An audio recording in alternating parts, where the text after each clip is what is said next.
Kim and Alex, hundreds have been pouring in right here to First and Broadway all morning long. They've been coming here bringing flowers, messages of love, candles, and of course then came the tears.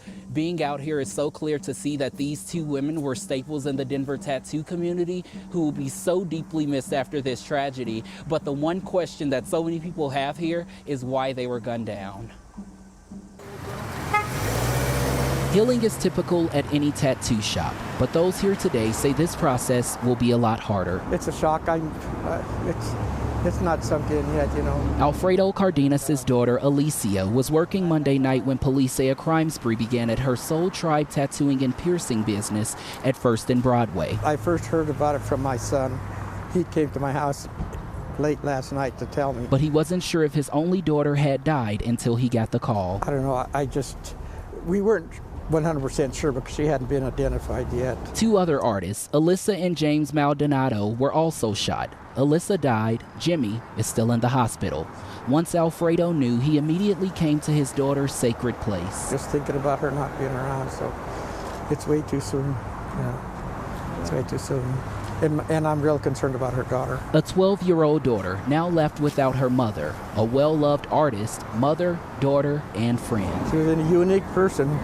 You would never forget her once you met her. That's what this father hopes, that his daughter can be remembered. Influential, friendly, could be gruff, but a real sweetheart.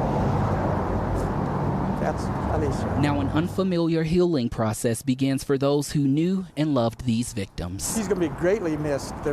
She affected a huge segment of Denver community.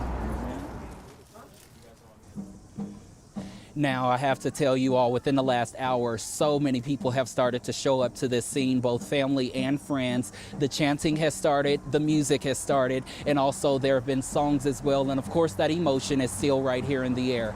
Alfredo Cardenas says that right now he's still trying to figure out so much. He's still trying to process and put a lot of this together. But he says from here, the first thing is making funeral arrangements for his only daughter and also trying to figure out what's going to happen with her business right here. Right now, 9 News reporter Noel Brennan is live in Lakewood, where he has also been following up on this crime spree all day long. Noel, what have you learned today? Well, Darius, I want to show you the front of this tattoo shop here in Lakewood. Folks have been leaving flowers out here to pay respects to Danny Schofield. He was shot and killed here last night. Friends and strangers have been stopping by all afternoon. We even met a group of tattoo artists from Louisville who felt compelled to be here today. Last night, a gunman who'd already shot and killed 2 people in Denver walked into Lucky 13 Tattoo at the corner of Kipling and Colfax.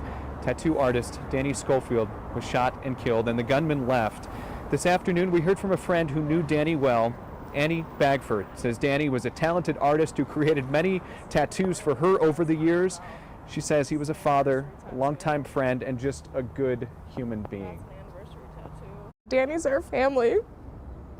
It's just not fair.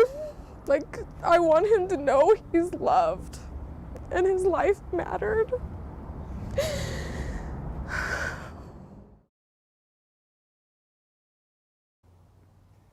A lot of people left flowers out here, but friends like Annie left something more personal. She actually left a Monster energy drink here at the front door. She tells me that every time she got a tattoo from Danny, she would bring one of these Monster energy drinks, which he loved and she loved, and guys, the 2 of them would share them together. So just kind of a personal thing that those 2 had, and obviously very distraught to come here today, and after learning what happened to a good friend of hers, who she's known for so long. Yeah, and Noel, when you talk about this relationship, it is a very intimate relationship, really, when you trust somebody when you're getting a tattoo. I mean, you really get to know them and trust them with putting something permanent on your body. Absolutely. I don't have a tattoo, Kim, but I know people that do, and I know from talking to Annie today, the relationship she talked about having with Danny, it was more than friendship. She felt like family with him. She showed me pictures of the 2 of them together where she knitted hats for him over the years. So yeah, it went beyond just a tattoo artist who was, he was more than a friend.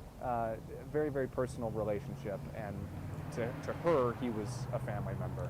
It's nice to hear those stories about the victims. Yeah. We're, dividing this thing up and trying to figure out, make sense of this killing spree, but to hear these stories allows us to remember the victims.